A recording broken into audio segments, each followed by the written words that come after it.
There are moments in your life that arrive disguised as something ordinary. They knock on the door dressed in the plain clothes of a Tuesday night, or a casual request, or a simple question. You don't recognize them at first as hinges upon which your entire world will swing. You see only the familiar face of a friend, hear only the usual cadence of their voice.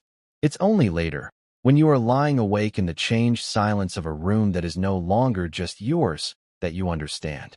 You can trace the new architecture of your life back to that single, unassuming moment.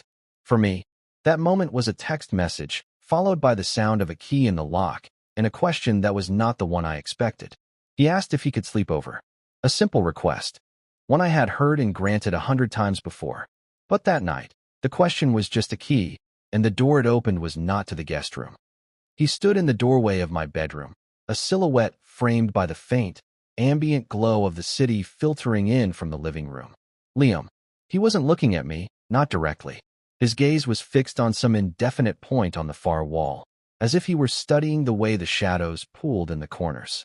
He was holding a pillow from the guest room, clutching it to his chest like a shield.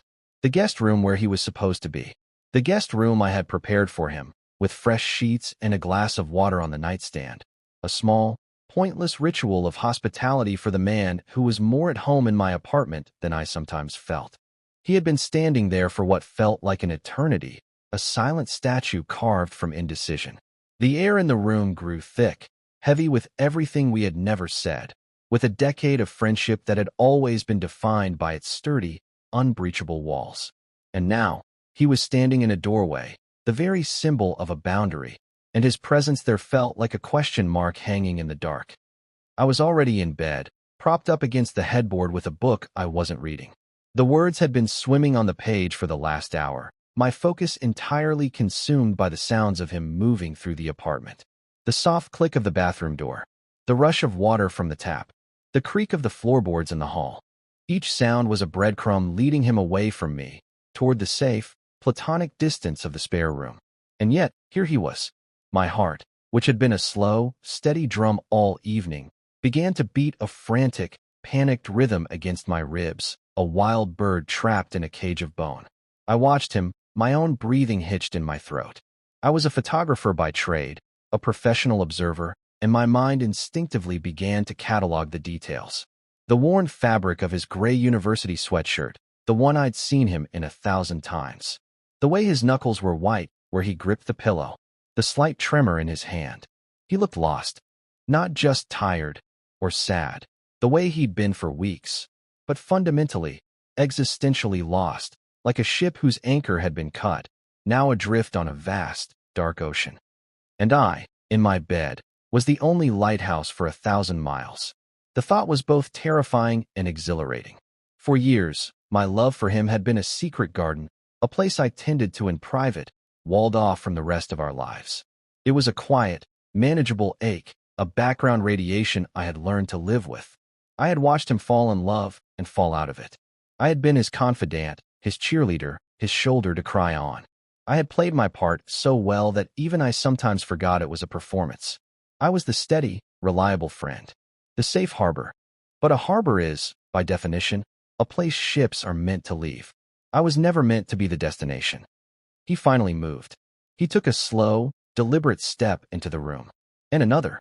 He closed the distance between the door and my bed with the hesitance of someone approaching a sleeping animal, unsure if it will wake and offer comfort or tear him to pieces. He stopped at the edge of the mattress, his shadow falling over me.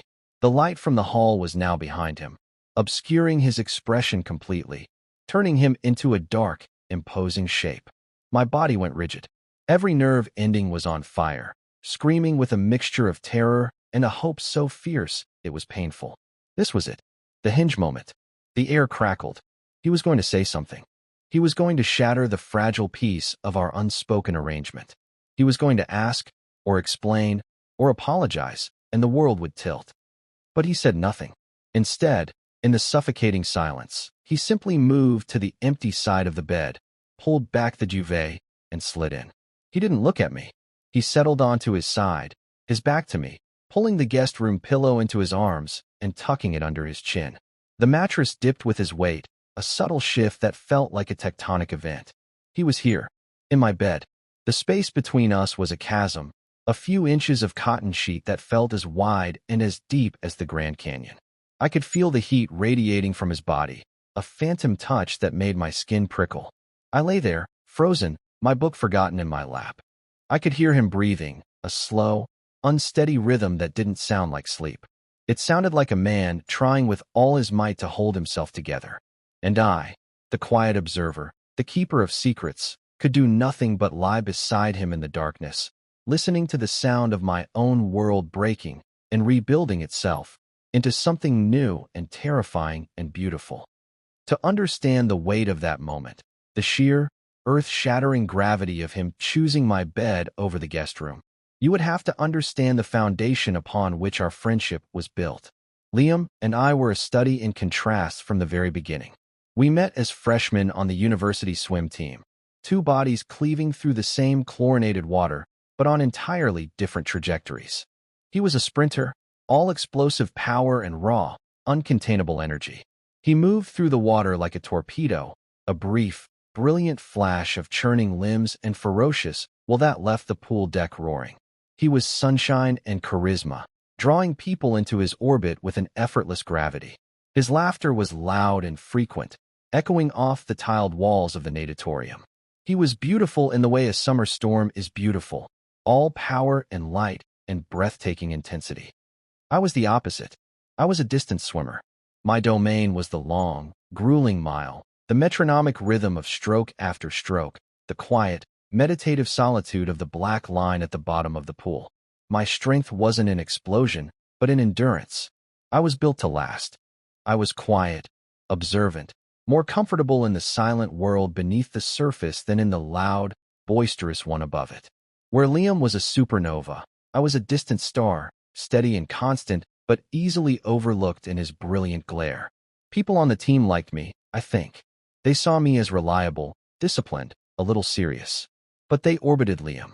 I did too, in my own way. From the moment I saw him, cannonballing into the pool on the first day of practice with a wild whoop of joy, I was captivated. Our friendship didn't ignite, it seeped. It grew in the quiet moments between the loud ones.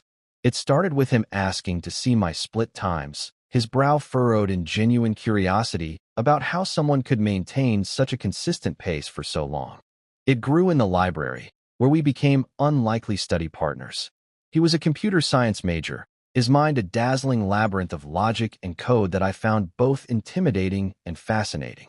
I was a fine arts major, my focus on photography, my world built of light and shadow and composition.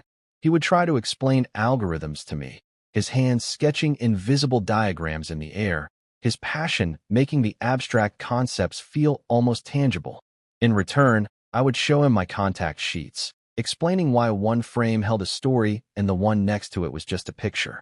He listened with an intensity that surprised me, asking questions that showed he was truly seeing, not just looking.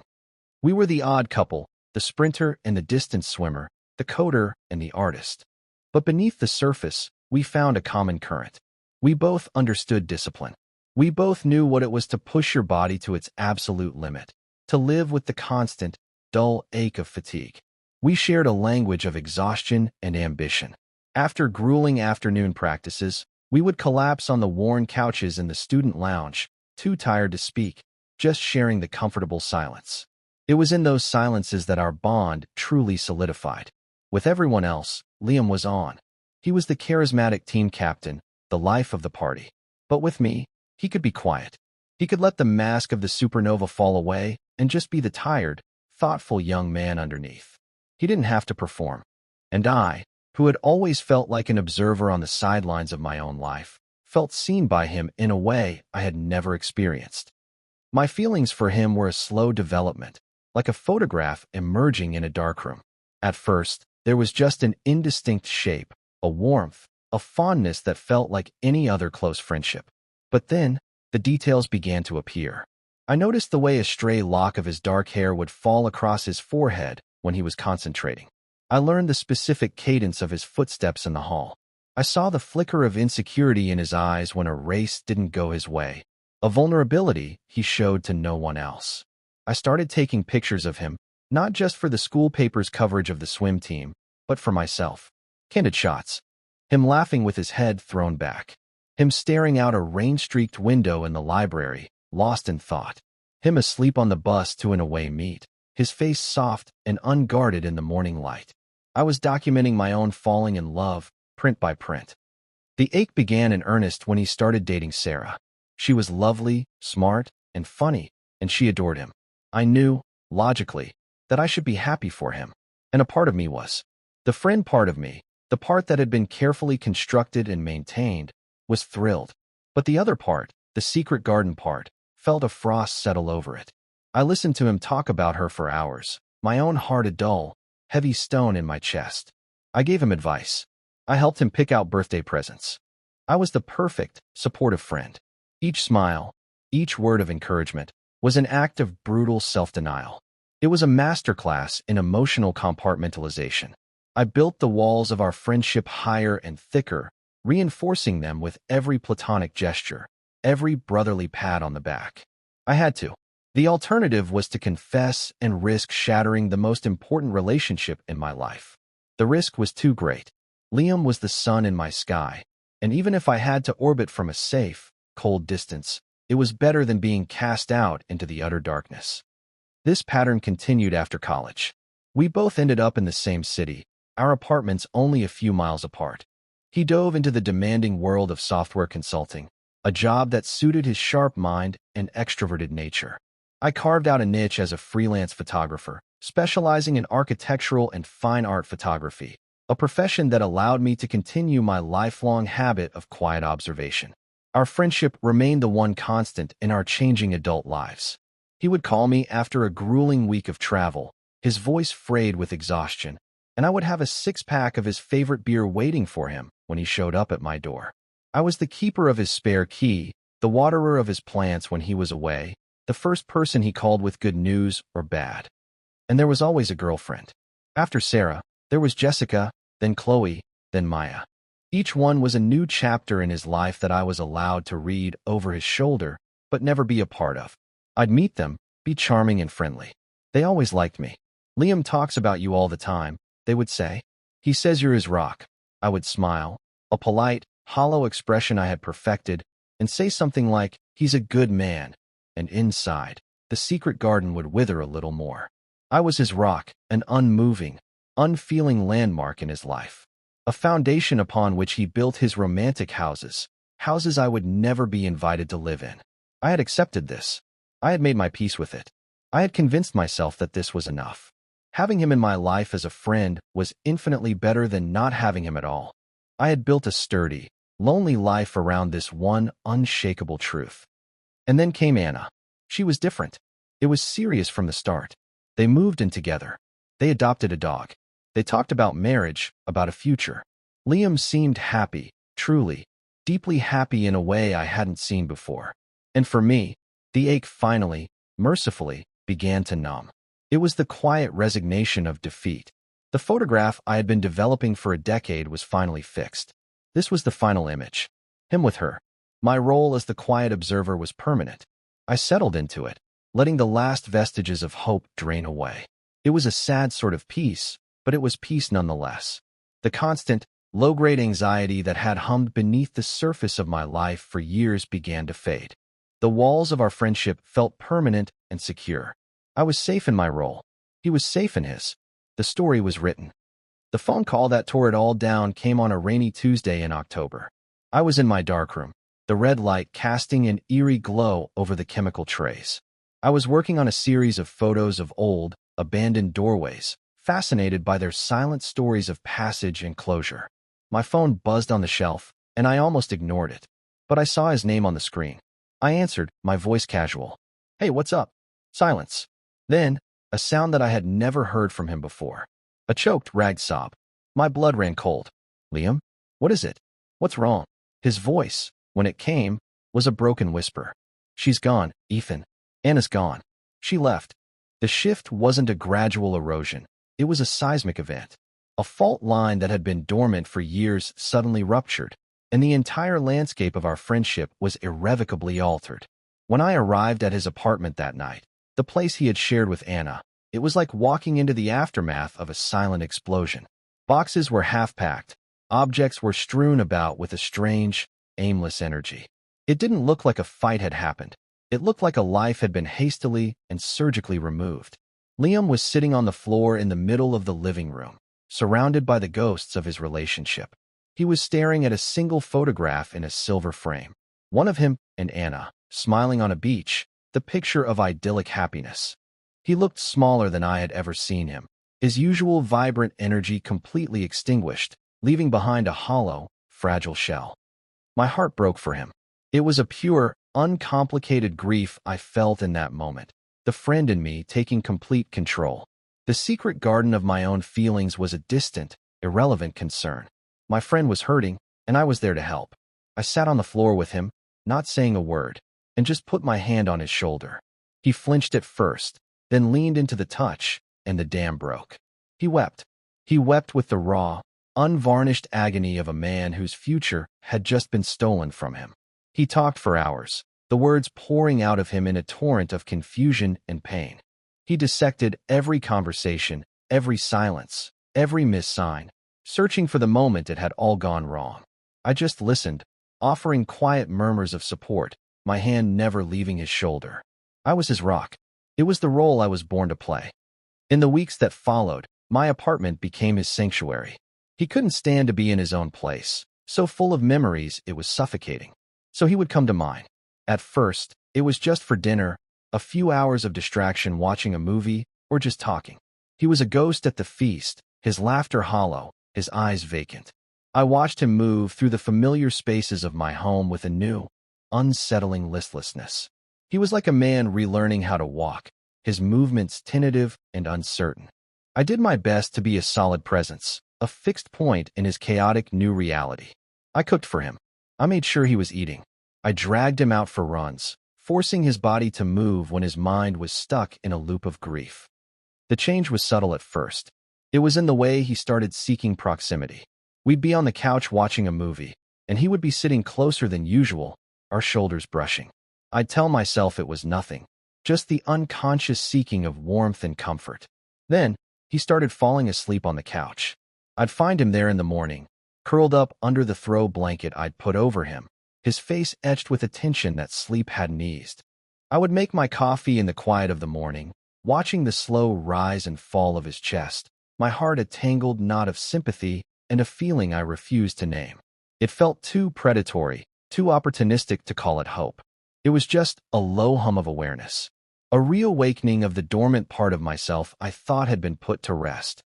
He began to rely on my physical presence in a way he never had before.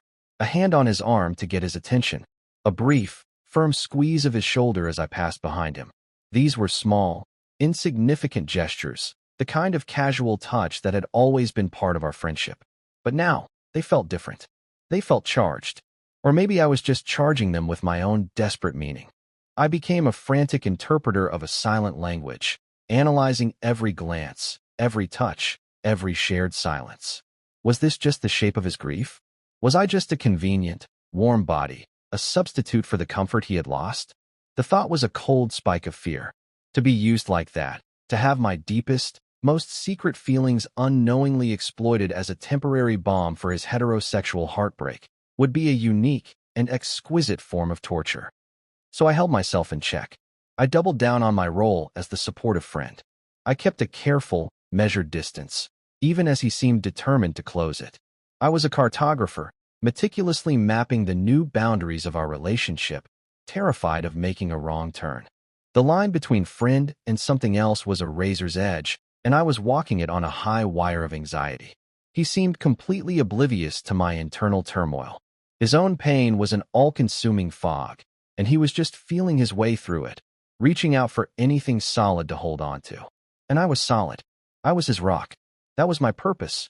I told myself this over and over again, a mantra against the rising tide of my own long-buried desires. I was just helping my friend through the worst time of his life. That's all it was. It had to be. Then came the night of the storm. A torrential, late-autumn downpour that lashed against the windows and rattled the building. The power had been flickering all evening. Liam was at my place, of course. We'd ordered pizza and were halfway through a movie when the lights finally gave out. plunging the apartment into a sudden, profound darkness. For a moment, we were just two shapes in the black, the only sound the drumming of the rain and our own breathing. Liam let out a shaky sigh. "Of course," he muttered, his voice sounding small in the vast darkness. I fumbled for my phone, its flashlight cutting a sharp, clinical beam through the cozy gloom. I lit a few candles, and the room was filled with a soft, flickering glow that made the shadows dance. The power outage broke the spell of the evening. The movie was forgotten. We just sat there, on opposite ends of the couch, watching the candlelight. The conversation was sparse, fragmented. He talked a little about Anna, not with the raw agony of before, but with a kind of weary sadness. He was moving from the wreckage to the ruin, surveying the damage with a clearer, more painful perspective. He looked so profoundly lonely in that moment, illuminated by the unsteady flame of a candle, that my carefully constructed walls began to crumble. Before I could stop myself, I moved closer, closing the distance between us on the couch, and wrapped an arm around his shoulders, pulling him into a sideways hug. "You're going to be okay," I whispered, the words feeling inadequate and hollow. He didn't answer. He just sagged against me, his head coming to rest on my shoulder. His body felt heavy, boneless with exhaustion and grief. He was so warm. I could feel the frantic beat of his heart through his shirt, or maybe it was my own. I held him like that for a long time, my arm aching, my mind screaming. This was new territory. We had hugged before, of course, but those were brief, perfunctory gestures. This was different. This was lingering. This was a surrender. I could feel his breath on my neck, warm and unsteady. The scent of his shampoo, a clean, familiar smell, filled my senses. In that moment, he was not the supernova, not the charismatic sprinter. He was just Liam, broken and sad and leaning on me. And I, the quiet observer, was no longer observing. I was a participant. I was holding the very thing I had wanted for a decade, and it was happening for all the wrong reasons. The irony was a bitter taste in my mouth. This was the shift. The ground had given way, and we were both falling. I just didn't know if we were falling together, or if he was just pulling me down with him. The ritual began, as most rituals do, without a formal declaration. It was born of necessity and exhaustion, and it took root in the fertile ground of our shared history and his recent devastation. It started with him crashing on my couch, a regular occurrence that became the new normal. But the couch was lumpy, and he was tall, and he'd wake up with a crick in his neck, his face pale with fatigue. After a particularly grueling week at his firm, he showed up at my door looking like a ghost, his eyes hollowed out and shadowed. He mumbled something about needing to not be alone and stumbled towards the living room. "The guest room is ready for you, man," I said, my voice gentle. "You need a proper bed." He just nodded, a vague, grateful gesture, and disappeared down the hall. I heard the door to the guest room click shut. A wave of relief washed over me. The boundaries were holding. He was in the guest room. I was in mine. All was right in our carefully managed world. I went to bed an hour later, but I couldn't sleep. The storm from the week before seemed to have settled inside me, a low, constant rumble of anxiety. I listened to the silence of the apartment. It felt different with him under my roof, even in a separate room. It was a fuller silence, less lonely. I was just starting to drift off when I heard it, the softest creak of a floorboard in the hall. My eyes snapped open in the darkness. I held my breath, listening. Another creak, closer this time. The doorknob to my bedroom turned with agonizing slowness. The door opened a few inches, spilling a thin sliver of hallway light across my floor. And then, nothing. I could just make out his shape, standing there, unmoving. Waiting. For what? An invitation? A prohibition? I lay perfectly still, my heart hammering against my ribs. I said nothing. After a minute that stretched into a lifetime, the door clicked softly shut again, and I heard his footsteps retreat back to the guest room. I didn't sleep at all that night. I just lay there, staring at the ceiling, my mind racing. What was that? A sleepwalking episode? A moment of drunken confusion? Or a test? A question asked without words. The next time he stayed over, the same thing happened. He went to the guest room. I went to mine. An hour later, the creak, the turn of the knob, the sliver of light. This time, he opened the door wider. He stepped just inside the threshold, a dark figure lingering in the liminal space between the hallway and my room. I pretended to be asleep, my breathing slow and even, a desperate performance of tranquility. I could feel his gaze on me. I could feel the weight of his indecision. It was a physical pressure in the room. He was a man standing on a cliff's edge, debating whether to turn back or to jump. Again, after a few torturous moments, he retreated. The ritual was forming. The approach, the hesitation, the withdrawal. It was a strange, silent dance we were engaged in, and I didn't know the steps. I didn't know if I was supposed to be his partner or the choreographer. The third time was the night it all changed. It was a Friday. He'd called me from a cab on his way back from the airport, his voice ragged. Just landed. Brutal week. Can I crash? It wasn't even a question anymore. It was a statement of fact. Of course, I'd said. When he arrived, he barely spoke. He dropped his bag, took a shower, and when he emerged, wrapped in a towel, his hair dripping, he just looked at me with an expression of such profound weariness that it stole the air from my lungs. Guest room's all set, I said, my voice barely a whisper. He nodded, but his eyes were distant. He disappeared down the hall, and I began the now familiar routine of waiting. I got into bed, the book in my lap and an used prop, and I listened. The creak. The doorknob. The door swung open. This time, he didn't hesitate at the threshold. He walked into the room, a man on a mission, and came to a stop at the side of my bed. He was just wearing a t-shirt and boxers, and in the dim light, he looked impossibly vulnerable. He was holding his pillow. And then he got in. No words. No explanation. He just lifted the corner of the duvet and slid into the empty space beside me. My entire body went rigid. It was happening. The thing I had been both dreading and secretly longing for. He settled himself carefully, keeping a small but definite distance between us, and turned his back to me. The mattress, which had always felt so large and empty, was suddenly a tiny, crowded island in a sea of darkness. I could feel the heat of his body across the few inches of sheet. I could smell the clean, soapy scent of my own body wash on his skin. It was an intimacy so staggering, so overwhelming, that I felt dizzy. I lay there for what must have been an hour, my muscles locked, my mind a screaming chaos. I was a darkroom technician who had just flooded the room with light, certain that the delicate image I had been nurturing for years was now irretrievably burned, overexposed, ruined. But it wasn't ruined. It was just there. We lay in the silence, two separate entities sharing the same space, the air thick with unspoken meaning. His breathing slowly evened out, deepening into the rhythm of sleep. He was exhausted, I realized. This wasn't a seduction. This wasn't a ploy. This was an act of pure, desperate need. He needed comfort. He needed proximity. He needed to not be alone in the dark. And for some reason, the only place he felt safe enough to get that was next to me. The realization softened the panic in my chest, replacing it with a wave of tenderness so profound it almost made me weep. Carefully, so as not to wake him, I let my own body relax. I turned onto my side, facing his back. I didn't touch him. I wouldn't dare. But I was closer. I could feel the warmth of him more intensely now, a comforting, living presence in the vast emptiness of the night. This became our ritual. 2 or 3 nights a week, he would stay over. There was no more pretense of the guest room. He would just finish his shower, walk into my bedroom, and get into bed. We never spoke of it. Not in the morning, not ever. In the daylight, we were just friends, the way we had always been. We'd make coffee, talk about work, complain about the weather. But at night, in the darkness of my room, we were something else. Something undefined and fragile. The ritual evolved, slowly, glacially. The few inches of space between us began to shrink.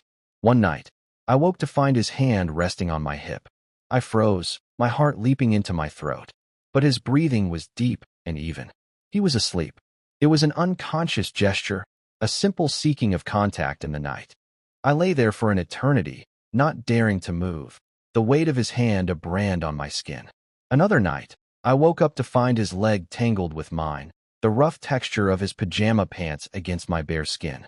Each new point of contact was a minor earthquake, shifting the landscape of my inner world. My life became a study in duality. By day, I was Ethan, the photographer, the reliable friend. By night, I was a man lying next to the object of his decade-long affection, cataloging every micro-movement, every shift in breathing, every accidental touch, imbuing them with a universe of meaning. I was living in a state of suspended animation, a constant, low-grade hum of hope and terror. This fragile ecosystem we had built was beautiful, but I knew it was unsustainable. It was a bubble, and all bubbles eventually pop. I was terrified of being the one to pop it. To ask, "What is this?" would be to force him to confront something he was clearly not ready to confront. It would shatter the plausible deniability that allowed this ritual to exist. He wasn't choosing to be intimate with me. He was just a grieving man who was a restless sleeper. He wasn't seeking my body for comfort. He was just cold. I provided him with 100 unspoken excuses, a safety net of rationalizations that protected both of us. It protected him from having to name his own actions, and it protected me from the potential devastation of the truth. But the truth, like a developing photograph, was slowly emerging from the chemical bath of our shared nights. And I was afraid of what I would see when the image was finally clear. The crossing happened on a night that was no different from any other. It was a Thursday. Liam had been at my place since Tuesday, a silent, brooding presence. His work was stressful, and the impending one-year anniversary of Anna's departure was casting a long shadow over him. He'd been quieter than usual, retreating into himself. Our nighttime ritual had become the only time he seemed to find any peace.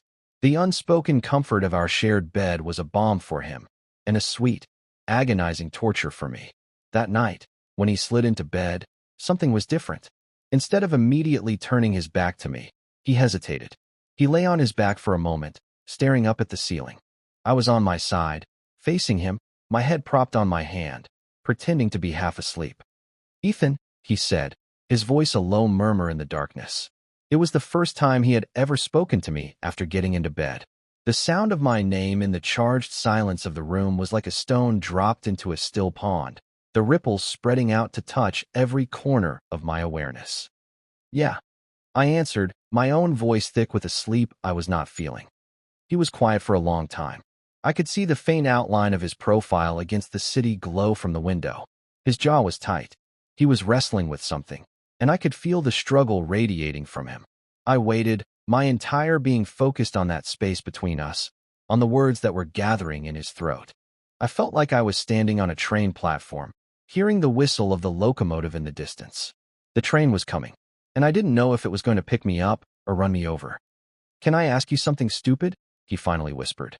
The words were so soft, I almost thought I had imagined them. My heart did a slow, painful somersault in my chest. "Always," I managed to say, the word a small, steady anchor in the swirling chaos of my emotions. He turned his head on the pillow to look at me. Even in the gloom, I could see the sheen of vulnerability in his eyes. He looked young and scared. The charismatic supernova was gone. The powerful sprinter was gone. The brilliant coder was gone. This was just Liam. My Liam. The one I had seen in glimpses over the years. The one I had captured in my secret photographs. The one who was now looking at me as if I held the answer to a question he was terrified to ask. Another long, breathless pause stretched between us. The silence was no longer comfortable. It was electric. It was the static in the air before a lightning strike. "Would it be okay?" he started, his voice cracking on the last word. He swallowed and tried again. "Would it be okay if I kissed you?" The world stopped. The sound of the traffic outside, the hum of the refrigerator in the kitchen, the beating of my own frantic heart. It all just ceased. There was only his question, hanging in the air between us. It was not a proposition. It was not a seduction. It was a plea. It was the most vulnerable collection of words I had ever heard. He was giving me all the power. He was giving me the choice to preserve the status quo, to retreat back to the safety of our friendship, to pretend this moment had never happened. He was offering me an out, and in doing so, he was laying his own heart bare. My mind, which had been a whirlwind of analysis and fear for months, went completely, blessedly silent. There was no more calculation, no more interpreting signals, no more fear of what this meant for his grief or his sexuality or our friendship. All the noise, all the anxiety, all the years of carefully managed longing just dissolved, and in its place was a simple, profound clarity. It was the feeling of a diver, after a long, breathless descent, finally touching the ocean floor. It was the feeling of a photographer, after hours in the darkroom, finally seeing the perfect image appear on the paper. It was the feeling of coming home. I didn't answer him with words. I couldn't. Words were too clumsy, too inadequate for the magnitude of this moment. Instead, I simply unpropped my head from my hand and lowered myself back onto my pillow, closing the small, remaining distance between our faces. I let my eyes answer for me. I let the decade of unspoken affection, the months of tender anxiety, the lifetime of friendship pour out of me in a single, unguarded gaze. I saw a flicker of something in his eyes, relief, maybe, or disbelief. And then, slowly, tentatively, he leaned in. The kiss was not what I had imagined 1,000 times. It wasn't passionate or desperate or hungry. It was soft. It was hesitant. It was a question. His lips, dry and warm, barely brushed against mine, a feather-light touch that sent a shockwave through my entire system. It was a test, a confirmation. I met his tentative pressure with a gentle press of my own, a silent yes. The kiss deepened then, but only slightly. It was still achingly tender, a slow, careful exploration. It tasted of salt and fear and a hope so overwhelming it felt like a kind of grace. It was a confession whispered from one soul to another in the language of touch. In that kiss, I felt the entire history of our friendship, the shared laughter, the quiet silences, the years of steadfast support, and the trembling, uncertain promise of a future I had never dared to dream of. When he finally pulled back, our faces were still only inches apart. We just looked at each other in the dim light, our breathing mingling in the space between us. The silence that returned was not the heavy, charged silence of before. It was a new silence, a silence of awe, a silence of arrival. The crossing had been made. We were on the other side. But I had no idea what this new country would look like in the light of day. The aftermath was a deafening silence. I woke the next morning to an empty space beside me. The indentation of his head was still on the pillow, the sheets were still warm from his body, but Liam was gone. For a moment, a blissful, hazy moment, I thought he might be in the kitchen making coffee, the way we did on so many other mornings. I smiled, the memory of the kiss a warm, glowing ember in my chest. I swung my legs out of bed, my heart light, and walked into the living room. It was empty. The apartment was still and silent. His bag was gone. His shoes were gone from their place by the door. A cold dread began to seep into the warmth, extinguishing the ember. On the kitchen counter, next to the coffee maker, was my spare key, and my phone, when I checked it, had a single, gut-wrenching text message. It was from him, sent at 5:30 a.m. Had to run. Last night was a lot. Sorry. Sorry. The word was a punch to the stomach. Sorry for what? For the kiss? For leaving?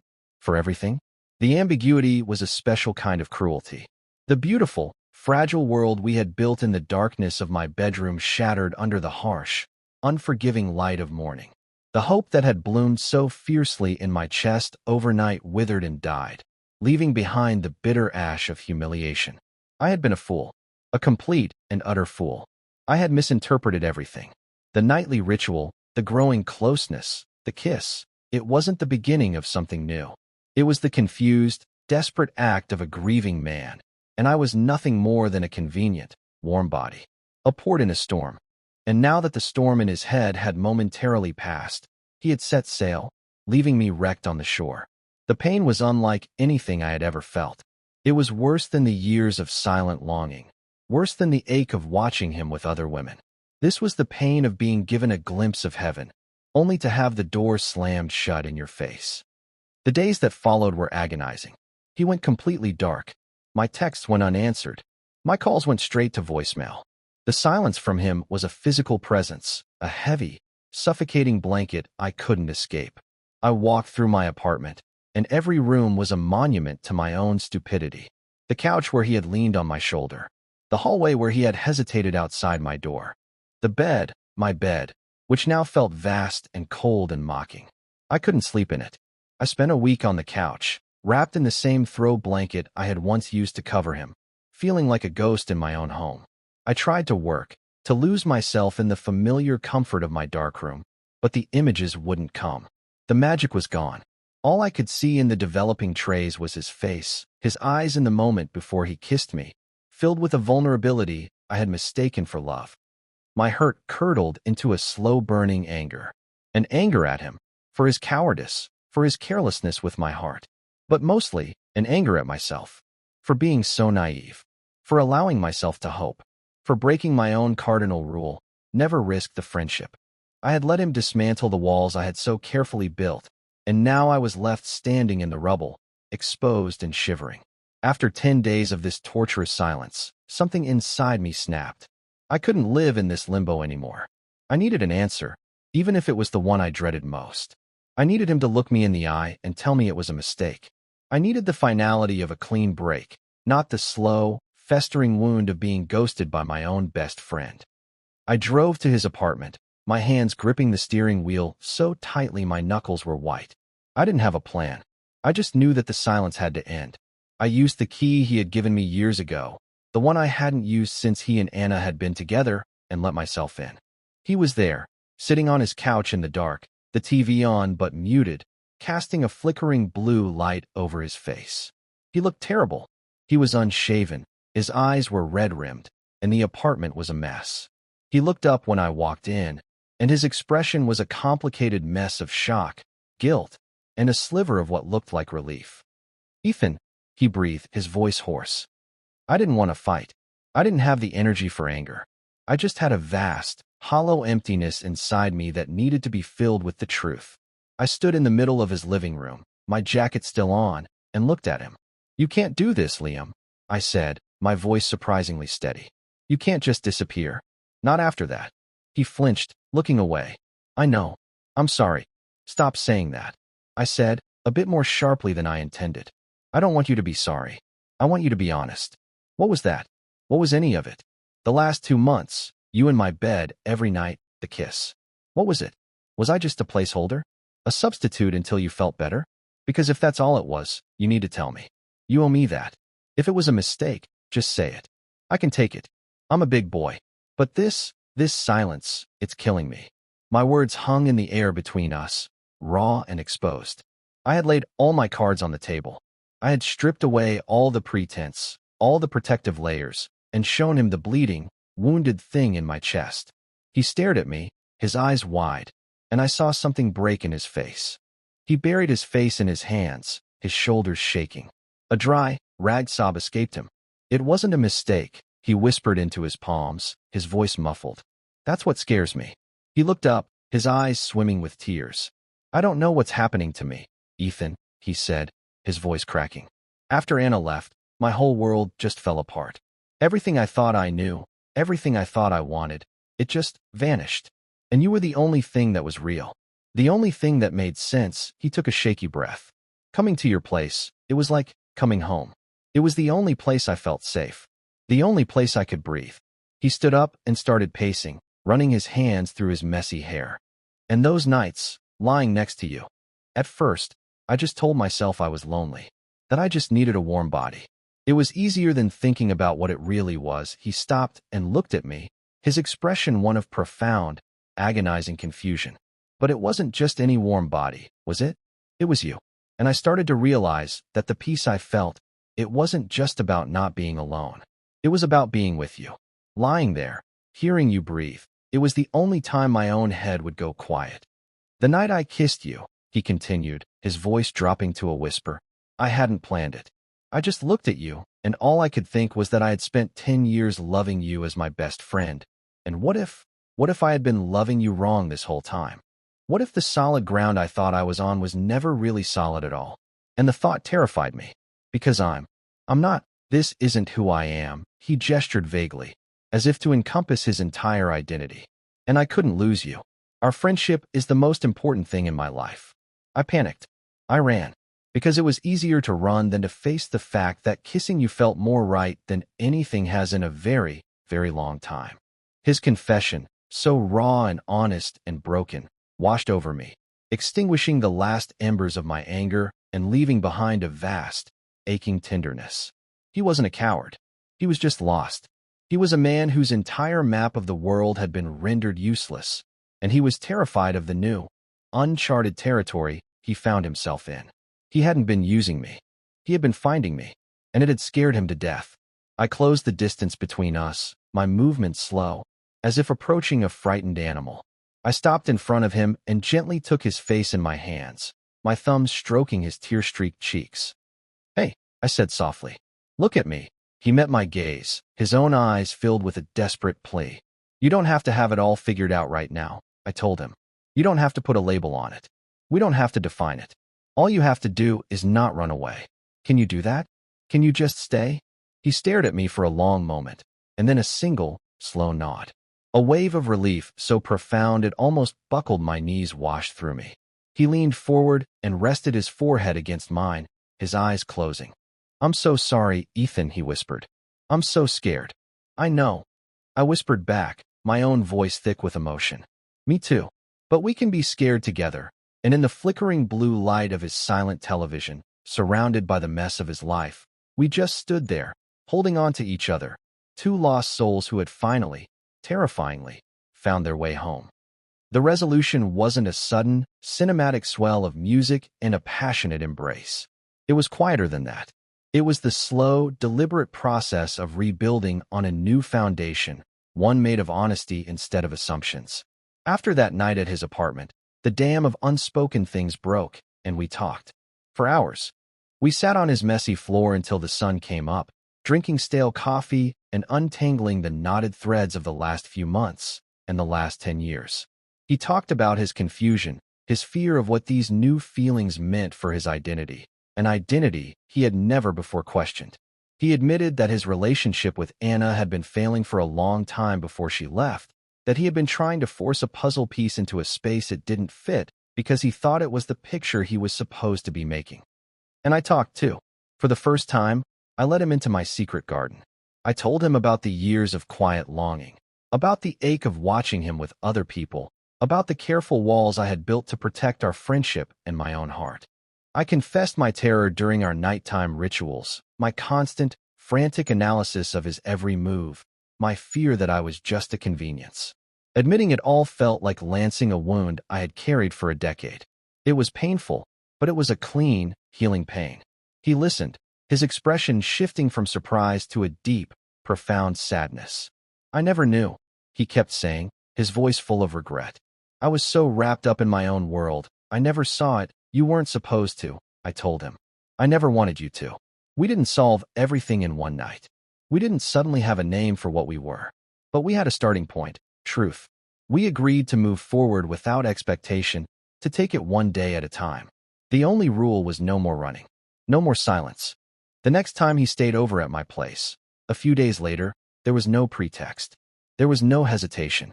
After his shower, he walked straight into my bedroom, where I was already in bed, reading. He didn't have the guest room pillow clutched to his chest like a shield. He just came to the bed, pulled back the covers, and slid in beside me. He turned to face me, the inches between us no longer a chasm of anxiety, but a space of quiet intention. He reached out and took my hand, his fingers lacing with mine. "Is this okay?" he asked, his voice soft in the darkness. "Yes," I said, squeezing his hand. "This is okay." He didn't kiss me. He just held my hand, and we lay there, face to face, until we both fell asleep. It was more intimate than any kiss. The texture of our lives began to change, subtly at first, then all at once. His toothbrush appeared in the holder next to mine, a small, domestic invasion that felt monumental. My apartment, once my solitary sanctuary, started to feel like our space. His running shoes by the door, his laptop on the dining table, the scent of his shampoo lingering in the bathroom in the morning.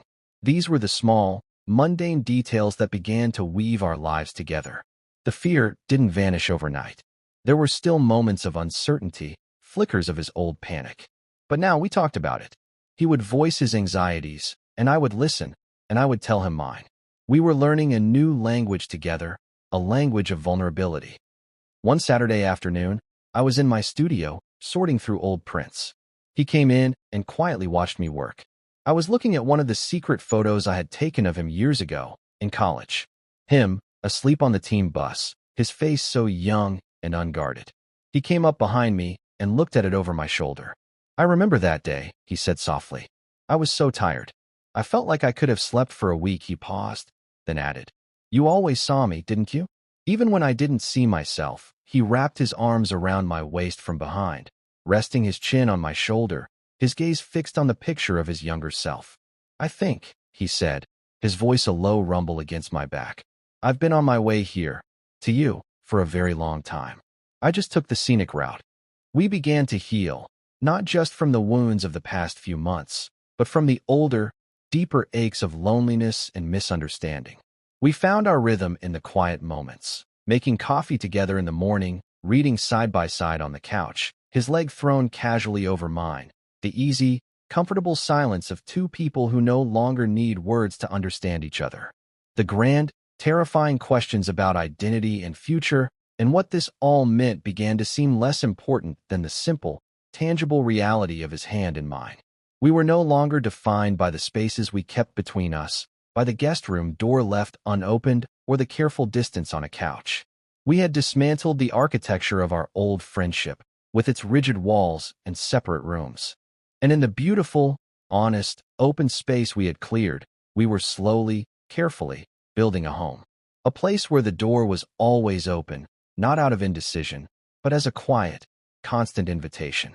A place where we could both, finally, be safe in the light.